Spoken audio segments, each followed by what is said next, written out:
you a book because I miss getting to read with you. And I know that, Miles, that you're reading a lot on your own, and Stella, you're starting to read on your own, but Grammy still likes to read stories to you. So I'm going to read you one of my favorites. It's an old folk tale called E Possumandus. And it's about a little raccoon, or a little possum, I guess he is, a little possum, and his mama.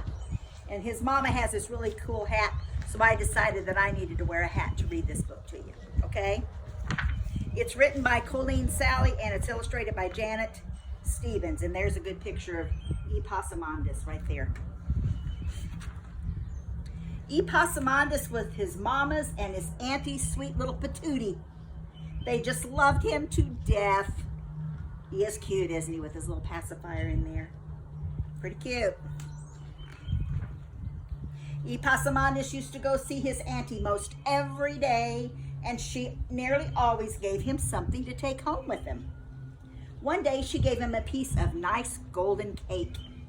E Possumandus took it in his hand, scrunched his hand up tight, and went along home.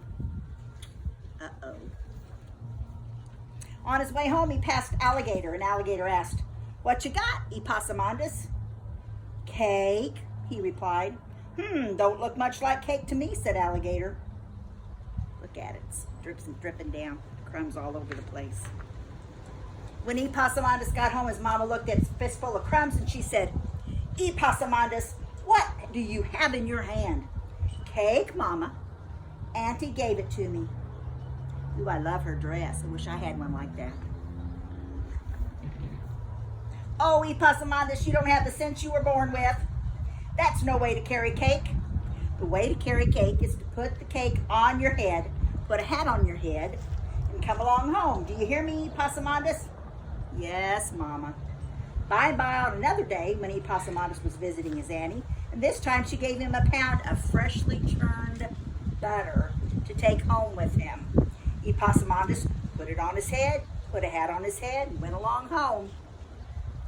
Oh, I don't think that's going to be very good for the butter. What do you think? On his way home, he passed Raccoon, and Raccoon asked, "What you got, E Possumandus?" "Butter," he replied.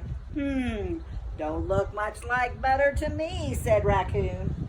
Look at it, it's dripping down in his face. Oh my goodness. When E Possumandus got home, his mama looked at him and she said, "E Possumandus, what do you have in that hat?" "Butter, Mama. Auntie gave it to me." "Oh, E Possumandus, you don't have the sense you were born with. That's no way to carry butter. The way to carry butter is to tie it up in some leaves and carry it down to the brook, and you cool it in the water, and you cool it in the water, and you cool it in the water, and then you take it up carefully in your hands and you come along home. Do you hear me, E Possumandus?" "Yes, Mama." By and by, on another day, when E Possumandus was visiting his auntie, this time she gave him a sweet little puppy to take home with him. So E Possumandus wrapped it up in some leaves, and he carried it down to the brook. You know what's coming. And he cooled it in the water, and he cooled it in the water, and he cooled it in the water, and then he took it up carefully in his hands, and he went along home. On his way home, he passed Nutria, and Nutria asked, "What you got, E Possumandus?" "A puppy," he replied. Don't look much like a puppy to me." Poor little puppy. Half drowned, huh?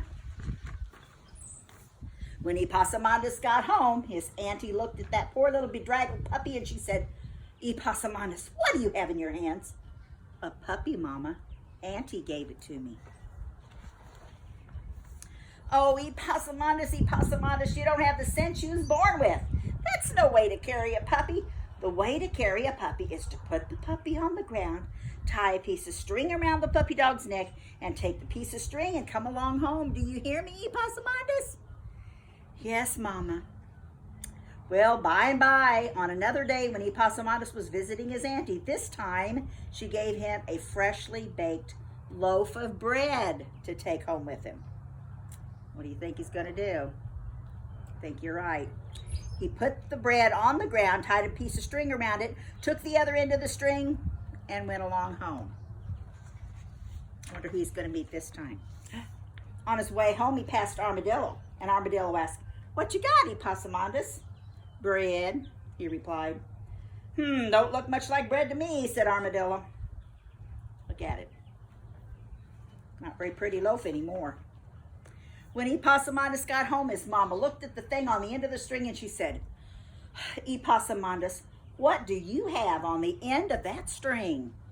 "Bread, Mama. Auntie gave it to me." She's looking pretty exasperated, don't you think? "Oh, Epasamondus, Epasamondus, you don't have the sense you were born with. You never did have the sense you were born with. You never will have the sense you were born with. Now, I'm not telling you any more ways of bringing things home, and I don't want you to see your auntie either. I'll go see her myself." And Epasamondus' mama got her basket, but before she left, she said, "Epasamondus, do you see those 6 pies that are cooling there on the porch?" "Yes, Mama." "Well, Epasamondus, you be careful about stepping on those pies." And then Mama went off to see Auntie. What do you think's going to happen? I'm worried about the pies. And then Epasamondus was careful about stepping on those pies. He stepped right in the middle of every one. And that's the end of the story. I'll bet he was in big trouble when Mama got home, wasn't he? See you guys. I love you guys. Mwah, mwah, mwah.